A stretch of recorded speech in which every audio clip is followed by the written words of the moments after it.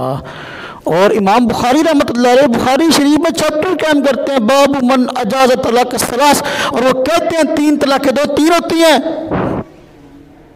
لیکن یہ حضرات حرام کاری کرواتے ہیں اور کہتے ہیں 3 طلاقیں دینے کے بعد جو ہے بیوی گھر لا سکتے ہیں۔ یہ میرے پاس کتاب ہے، کتاب کا نام یہ شیخ محمد بن عبداللہ سبیل کی کتاب ہے، اس کی 3ری جلد ہے، امام کعبہ جو کعبہ میں نماز پڑھاتے ہیں شیخ محمد بن عبداللہ بن سبیلی، وہاں سے سعودی سے میں کتاب لکھ کے آیا ہوں، یہ اس کی جلد نمبر 3 ہے۔